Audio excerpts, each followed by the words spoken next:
Howdy, hi, friends. Welcome back. You know, on the JSA Show, we always talking trash. Happy St. Patty's Day. This should be coming out around that time. And if it's not, well, that's your problem to deal with. Let's get it started. All right, friends, you know what it is. Starting off with the fortune cookie. All right, let's see what we have today. Also, be eating these afterwards. Stale as hell, girl. Stale as hell.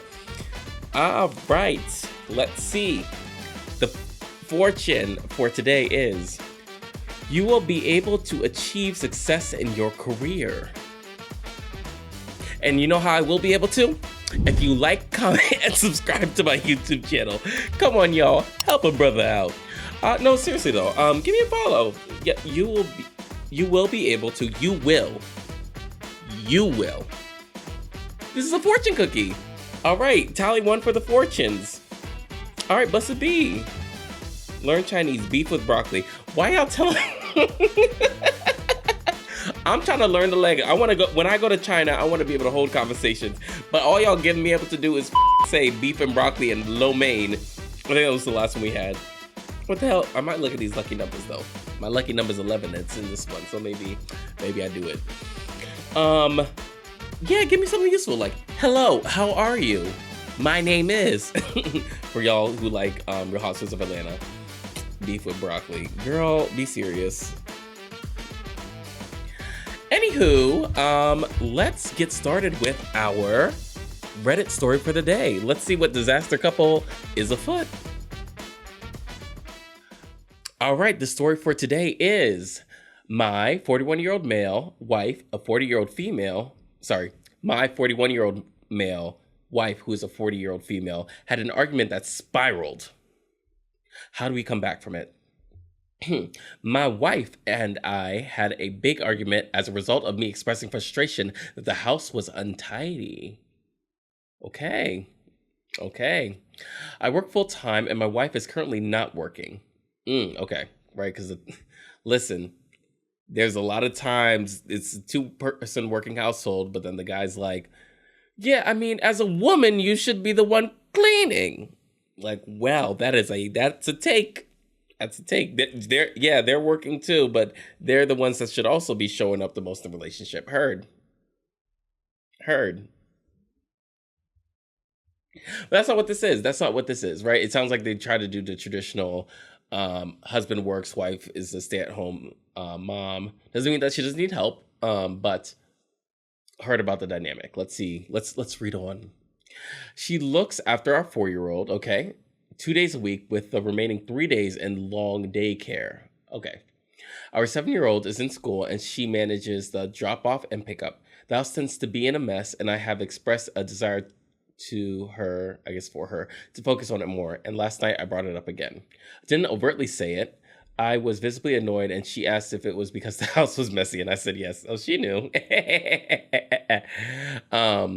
To be fair on her, it was a day she was looking after the 4-year-old, right? So it's like this is a very demanding job. Oh yeah, children at home. Listen, that's not for the faint of heart. It's not for me. I said, let me get them when they like 8. That feels good. The whole toddler and like, let's play pretend in the blocks and then the zoos and the animal back ride. That ain't. It's hard. It escalated badly. She called me a Jesus. That's not nice. How often have y'all had this argument? Jesus Christ. She called me a pig and a and that I want a 50s housewife. Not true. I contribute a lot to running on the house. Oh, I contribute a lot to the running of the house. Cool. So basically it's like it's not like I don't do anything and I just work and I think that's enough. Heard. That she shot that into space, girl. She said that I'm not her employee and that she will use her time as she sees fit, which is definitely her right. But also I do think there's something to say about if you have an agreement with each other, what does that look like? I also don't think it helps, right? There was the day that she had the kid. Or would it have been worse? It was the same. I shut down, as I tend to do in these situations, preferring to ruminate. What's most upsetting is she was out the back with the 2 kids, and she told them she hated me and wants a divorce. Okay. She told them she hated me and she wanted a divorce. The kids are, keep in mind, 4 and 7. So I'm gathering she's the problem. That's crazy. Can you imagine just going to your toddler like your dad ain't I'm gonna divorce his ass. Woo! No, that's crazy. First of all, it was a strong escalation. I mean, I don't know how often that you guys have had this argument. I feel like this is not an uncommon argument, even if it's like but I am primary caretaker for the kids, and this is a lot to do on my own. But it sounds like you're like, no, I do contribute outside of just financial. The name calling stuff, that's just never okay. You can't go low with that with the person that you said, I love you and I want to spend the rest of my life with you. That ain't it. To go and complain to your children about your relationship with your partner, that ain't it. Especially that it's like your kids are, they're in their 20s and you're getting a drink at the bar and you're like, your dad's been making me mad. Which is still inappropriate, but like I get it. Or it's just like, you're like they're too young to be involved in that in any form. There has been a historical pattern of anger towards me and name calling, which I had brought up previously, and I thought I had resolved. I guess last night I upset her enough to see that again. It's on like you need to cut your losses. Also, like, especially if it's like that in the name calling, it's not good if your kids see that and you stay in a relationship, because then you set the expectation, no matter what their genders are. You set an expectation for that's either how you behave and or how you're allowed to be treated in relationships. And you don't want them to associate marriage with something is like something miserable. I'm not sure what to do. I am obviously responsible for setting it off and could have approached a better routine husband/wife conversation with more tact. Sure, right? There's a way to approach a conversation about saying like, hey, the house is messy. In what ways can I help? Well, maybe I wouldn't start like that. But there's a difference between approaching a conversation about how can we figure this out, because I don't think it's okay that the house looks like this. And 7 years, I mean, I was doing some chores at 7, begrudgingly. Right, so it could have been more of a conversation about like, how do we fix this? But I don't think you were like completely wrong if the house was that much in disarray and saying like, well, as part of our agreement, it looks like this.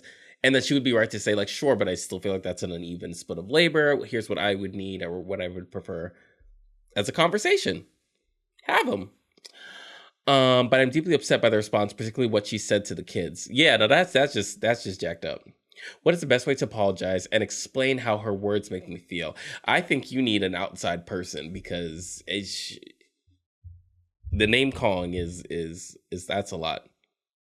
One of the first comments says, I have a line that if my partner says they hate me and want a divorce, I will grant them that, because some things cannot be taken back and hatred is one of them. I agree. Listen, sometimes you see people and they see the partner and they're seething. I've witnessed it many a times, and I'm like, I'd rather be single than pretend to be in this fake relationship where neither of us are happy. Hey, but that's me. That's me, a guy with the mic and a broken up fortune cookie. So who knows how to say beef with broccoli in Chinese?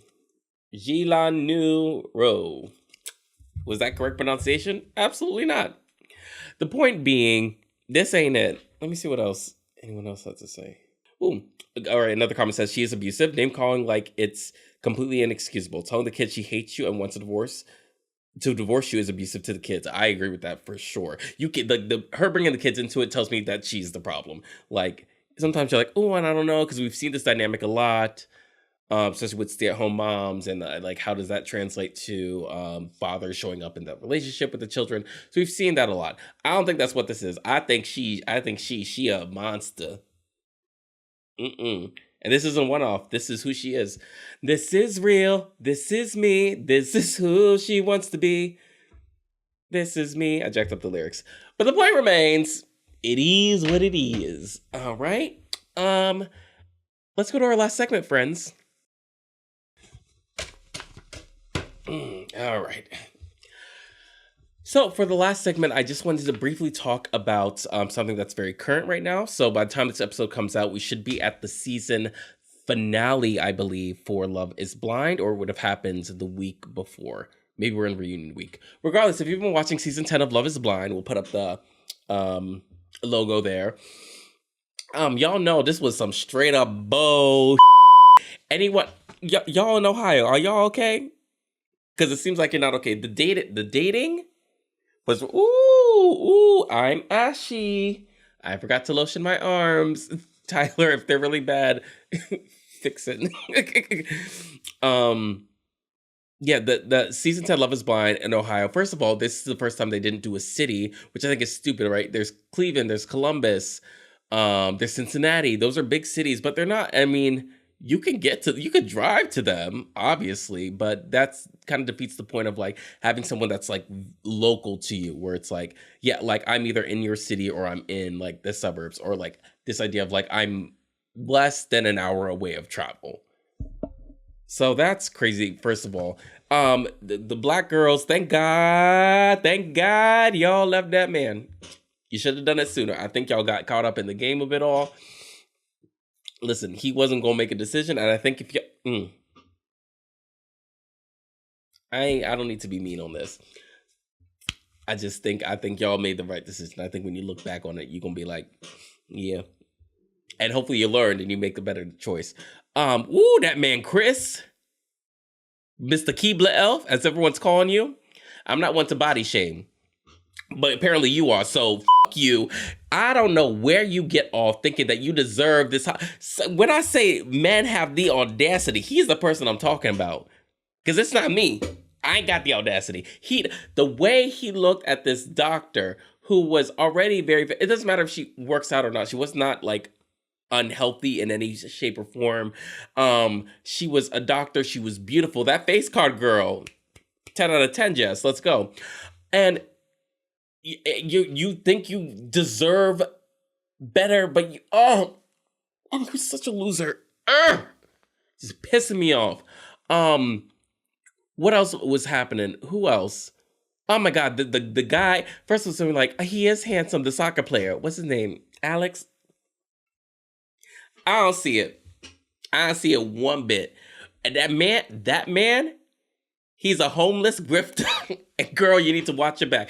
And then let's talk about the black man, not black man, Devontae Jackson Jones Jr. the third. I know racial identity. Racial identity is a very interesting thing, right? It's a very sensitive topic for a lot of people. I get being a biracial, in this case, black and white man growing up in Ohio and struggling with some aspects of being black. And I can understand that. The way he just doesn't understand he's black with the name Devontae will never not confuse me. And the way that he is fiending just to be with white women tells me exactly who he is and how he was raised, and that he is filled with self-hate. Hair is curlier than mine. What's wrong with you? And you look funny too. Anyway, this is terrible, terrible. And I want to mention Love is Blind because I'm like, listen, while I am slightly entertained at this season, I'm also frustrated. There was something very nice about, like, last season, no one got engaged at all. And it's so frustrating. I'm like, you can't have this show where you have some people that are really on it for the right reasons, but you're recruiting people that the clown soccer flop said he got recruited on LinkedIn. You have to stop doing that. People should just apply to be on the show. If they want to be on the show and they're interested in being on the show, let it happen. If you don't get enough people, you pick a different city. Yeah, I already had to do the whole damn state. Like, it's so frustrating because, like, at the end of the day, do we like some mess? Do we like some drama? Absolutely, right? But we also were watching these shows because we want to see people with genuine connections. We want to believe that us who are dating can find someone that has sense, that we're not just going to like people that are just assholes, and that there is, yes, a physical aspect to, right, the whole Love is Blind thing, but you keep picking people that are very much interested in how the person looks, what race they are, and if you're picking Brittany girl, you too, you getting whacked just like Devontae. Why can't you just say I'm Latina and I'm half black? I'm black, I'm white, I'm Latina. you are also afraid of your race in a way that makes you frustrated. Like, if these people are, it's same thing I feel about people that catfish. It's like, you're trying to hide this thing that we all know. We all know. And eventually the person is going to know. If you're a catfish, eventually you're going to meet this person. They're going to find out you don't look like this. So what is wrong with saying, no, this is the race that I am? I'm proud, whether you're proud to be it or not, but at least that way you're not going to be with someone. So when they open the door, be like, damn, you ain't white. I think, and that was like, Brittany, I think you're not a bad person, but that was the karma that you get for having self-hate in yourself to say, I'm going to hide my race because it feels like, for whatever reason you did. I don't know. It's crazy. The trash.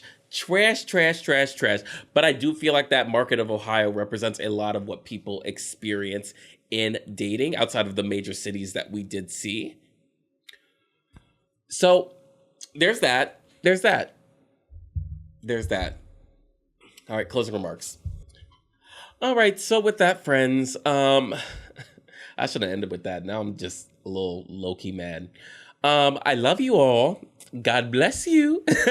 And we'll talk soon. I'll see you next week. Bye. Ooh, that was a burp. Bye.